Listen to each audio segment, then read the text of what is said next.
see tonight. We're going to go back to the 1.2 stuff and do a couple of the story problems because it's good to see the real-life problems of it. Baseball card value is going to be the situation we give here. So after purchasing an autographed baseball card for $85, its value is going to increase by $1.50 per year. And so we want to be able to model that situation, and then we can use that to help predict future values of the card and those kinds of things. So in this situation, I've got some y equals situation where y can be the value of my card, and then x is going to be time. Okay, in years probably, in this case. Okay, so what's my equation going to look like in this situation? Typically with our slope-intercept linear formats, we want to find some sort of a starting point and a rate of change. So how can we write this equation? Yes, Mono. mx plus b, what is my m, what is my x?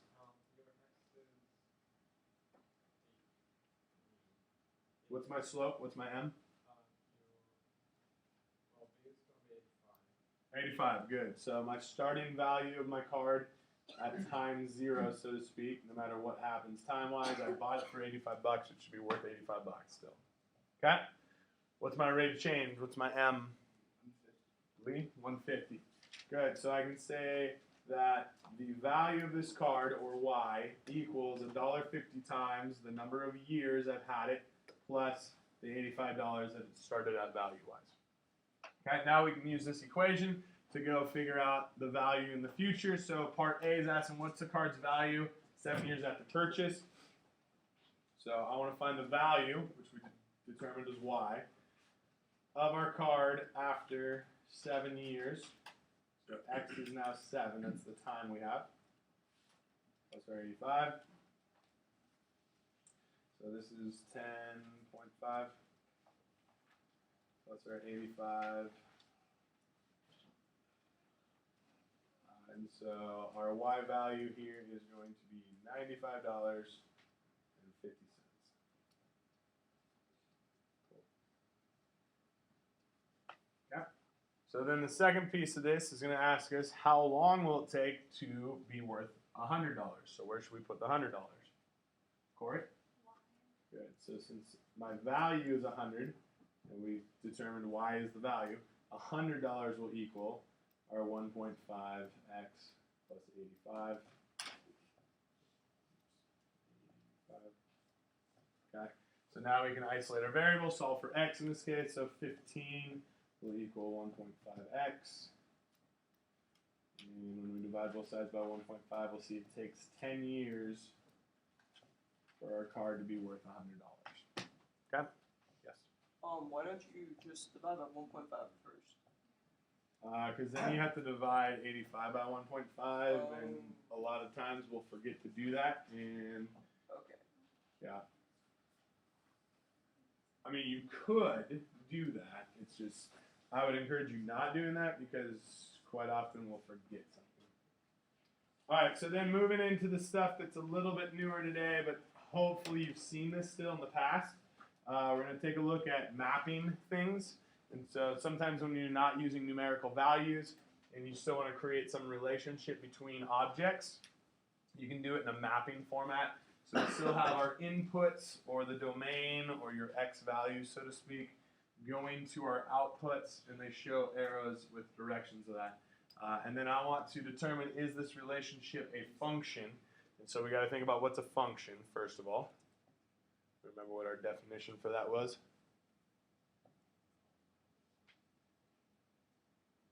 Any wild guesses? Digging deep back to last year.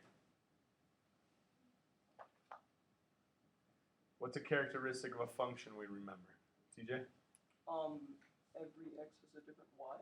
Good. So every x has a unique y. So basically all my inputs go to a certain output. If I'm looking where this is inputs going to outputs, what am I looking for that would tell me this is a function?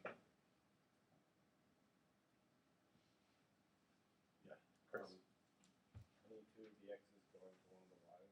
Good. So if I see multiple arrows coming out of my x's or my inputs, and they're going to different places on the y. That would tell me that I have multiple outputs for the same input, and that would violate that it's a function. It would no longer be a function at that point. So what we're looking for is as I go across these lines, like, yep, only one line, only one line. Each input only has one output.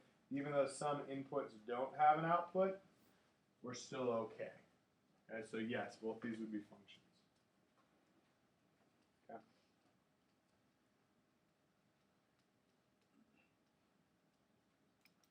Actually wrote okay for the slowness. Okay, so in general, what we're looking at with functions, and we're going to do kind of the function talk most of the day, but we're going to look at it in different formats. In this format, we've got the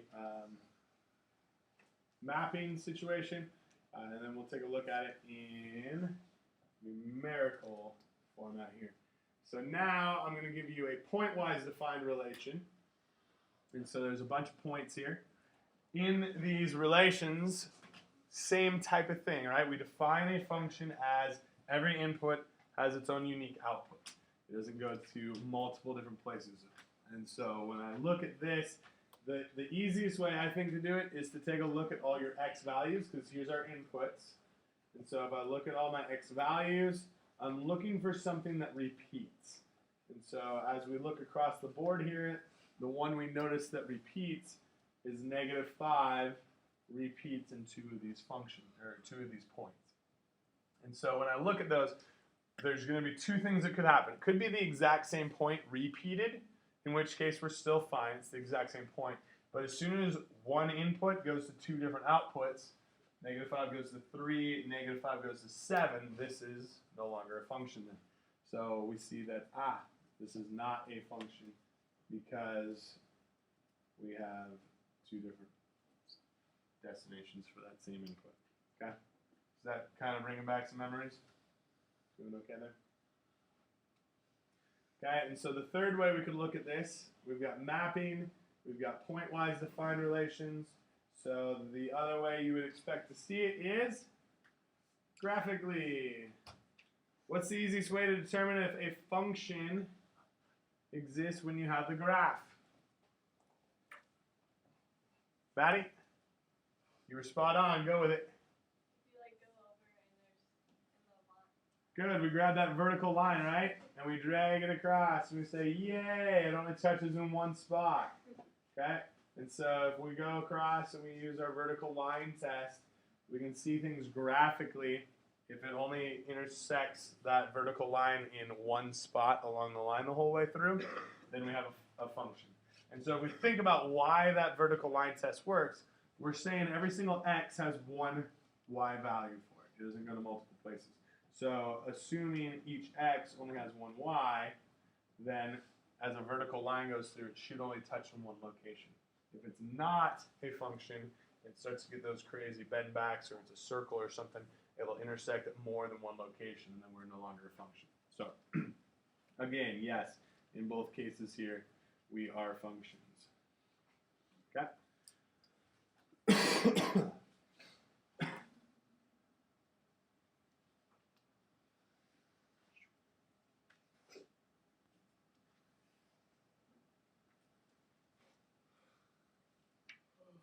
All right, so now we're going to try to take some statements and kind of put some mathematical relation to it.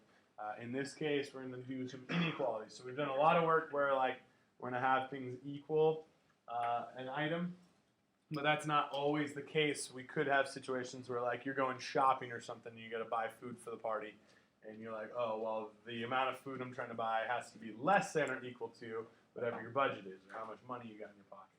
Okay, so it doesn't necessarily have to be $100. Okay? Just like when your parents give you money for the week, they're like, here's $20 for the week, and you're like, oh, I'm going to spend exactly $20 or more. Right? You don't have to spend all of it, but we like to. Use an inequality to write this mathematical model for each statement. So number 36 says our example here, the balance in a checking account must remain above $1,000 or a fee is charged. Very typical of banks if you're not using them. Okay? A lot of times those fees also get waived. if you've got some sort of like a direct deposit, so you're using your account a lot and there's a lot of activity, they'll waive that. But if it's just sitting there and you're trying to accrue interest and those kinds of things, they make you have some minimum balance in there typically. So how can I write this in an inequality relationship, some sort of a mathematical model? How can I represent that my checking balance needs to be above $1,000 or the fee is charged?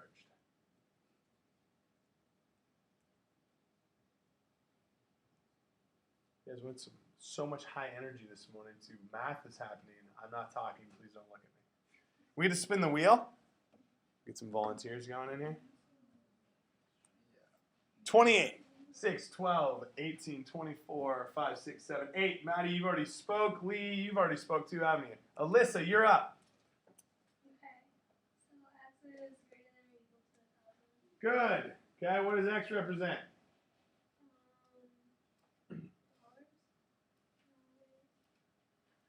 Dollars. Good, the units is probably dollars, but what's it actually represent? Dollars where? In the checking account. In our checking account. Good. So the balance of our checking account is what X is representing here. So let's make sure when we're looking we can see, okay, what is actually the variable piece here? And it would be the balance in our checking account. And so X will represent that. It must be above 1,000. So we're greater than or equal to that $1,000 to make sure we don't have our fee. Okay, good.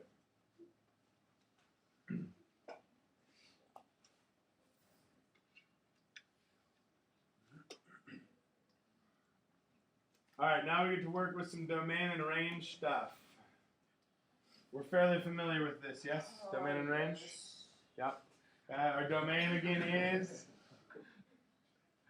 all of the x values, good, all those inputs. Our range is all of the y values of the outputs. So we're going to take a look at these situations and determine, first of all, if it's a function. And so to determine if it's a function, since we have a picture, just like we had mentioned earlier, we can go ahead and do our vertical line test. Okay? And so yes, that is a function. And then I can take a look at it and try to state what the domain and range is. So my domain, all the inputs, I've got a solid circle on this end, and I've got an arrow on this end. What do arrows tell us about graphs? They keep on going forever. Awesome. Okay, and then what we can look at is where do my inputs or where do my x values start and where do they finish?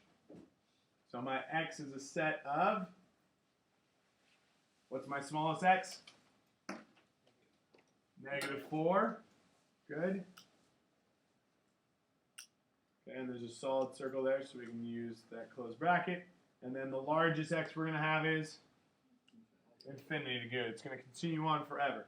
So our domain is -4 to infinity, or all x is greater than or equal to -4. And then our y values we can take a look at, do a similar approach to it. What's the direction? So we're starting up and we're moving down, and again, continues forever. So our largest y in this case is 5. Our smallest is -infinity. So we can say our range is from -infinity to a +5 with equality. So there's a square bracket.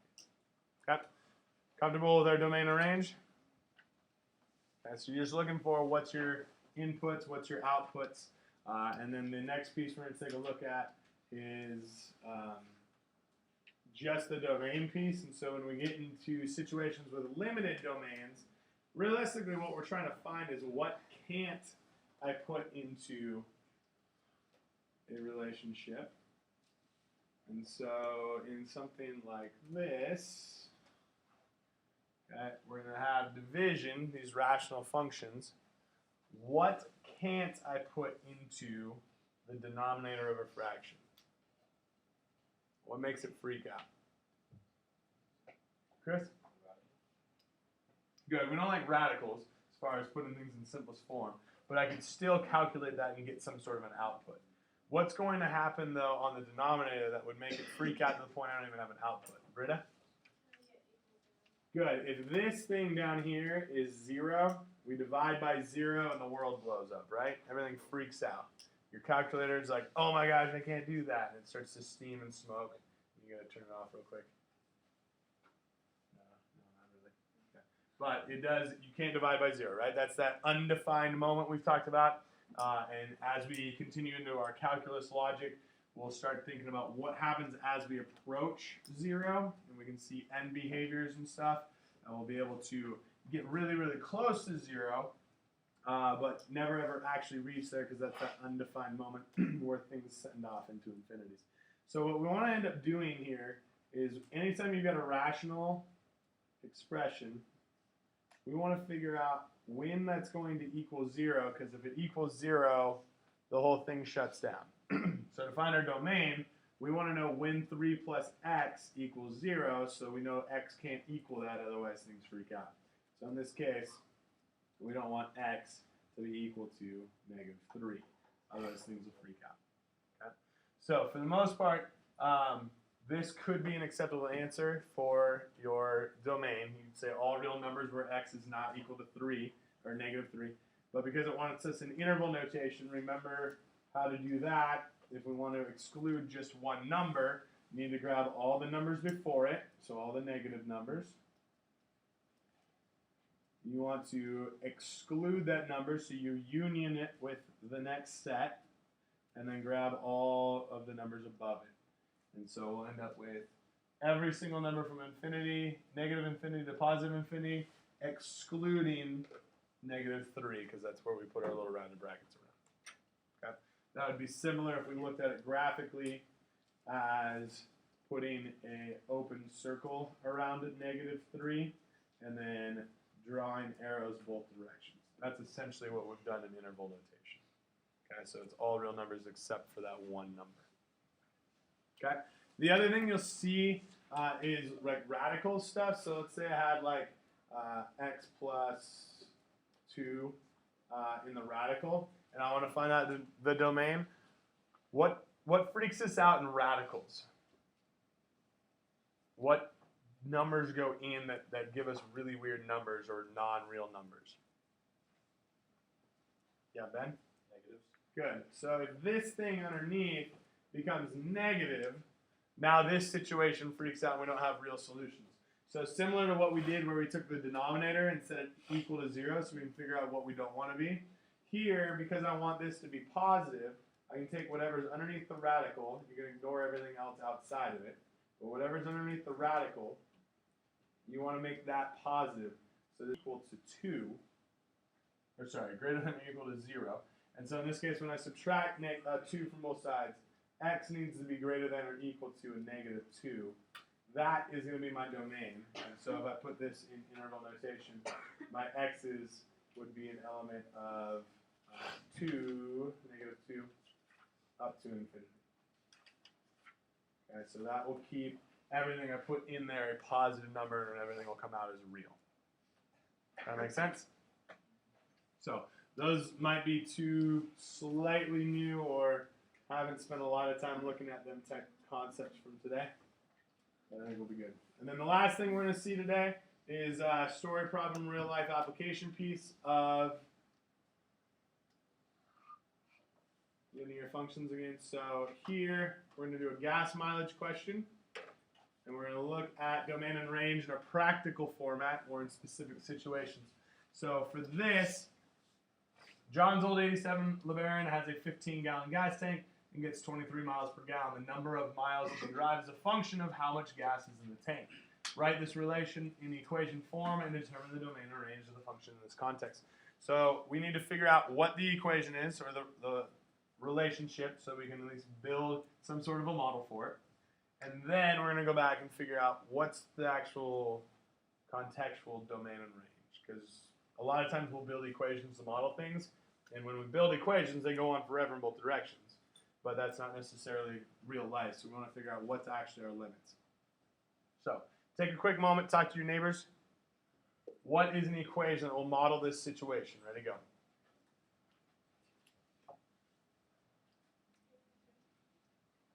Not quite.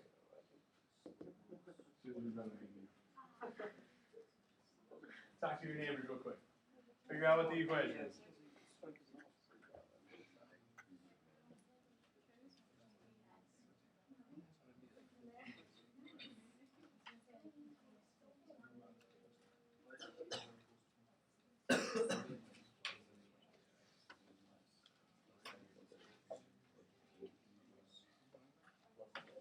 All right, Ashley, what'd you come up with? I heard you say something that was pretty good. Well, I said like 15 equals 23x,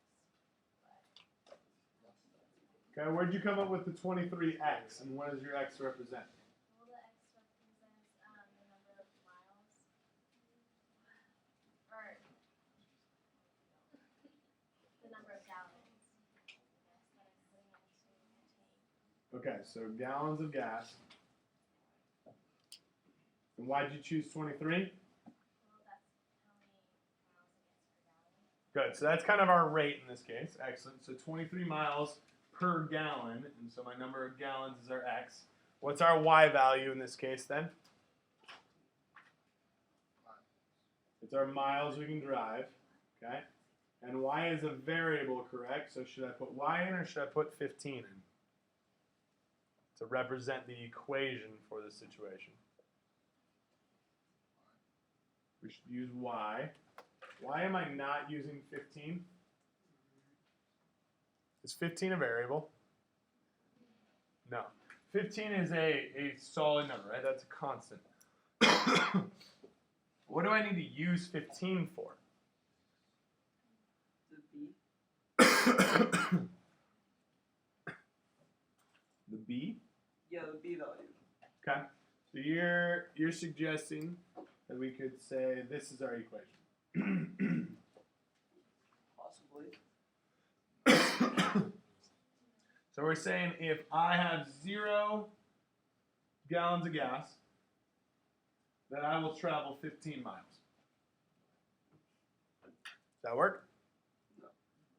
Not unless you got a whole lot of buddies in really good shape that can push your car for 15 miles. Right? If we don't have gas, we're not going super far. What's the 15 actually represent? Talk to your neighbor real quick. Negotiate what the 15 comes in.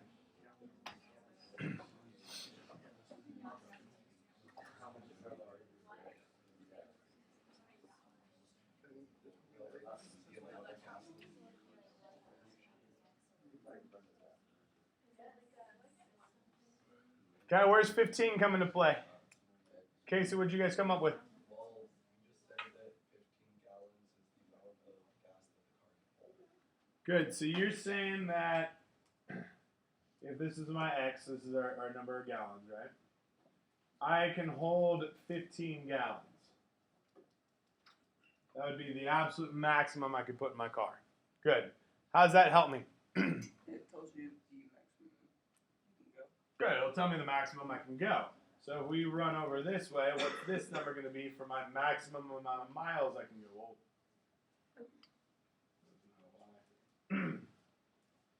Okay, how do I figure out the maximum amount of miles I can go? Casey? Multiply 15 and 23 together. Good. We'll just substitute that 15 in for x and figure out what the max y value would be. In this case, I think if I remember correctly from yesterday, it's 345 miles. Okay, so with a full tank of gas, I can go 345 miles. So do we agree that this will represent the situation? Y equals 23x. No gas, no miles, full tank of gas, 345. In a theoretical world, if I had 40 gallons, I could keep on going and going and going, right? That's where this piece comes in. Determine the domain and range of the function in this context. What's my domain in this context? What kind of x's can I put into this equation?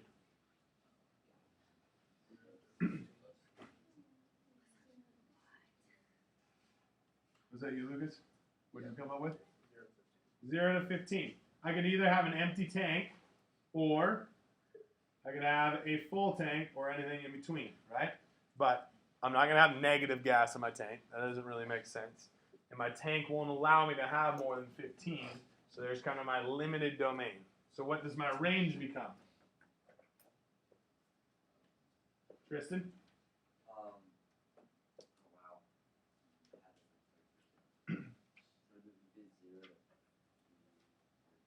So I could have an empty tank, no gas, no miles, I'm not going anywhere. Or I could have a full tank, in which case my road trip is going to last 345 miles before I have to start filling up again, right? Okay, cool. Does that kind of make sense? So now we're going to look at specific domain and ranges as it applies to situations, which will help us out when you're trying to think about real life situations, because as much as these models help us across the board. They're theoretical models that will go on forever. We have to make sure we keep constraints on them that keep them a little bit more real life.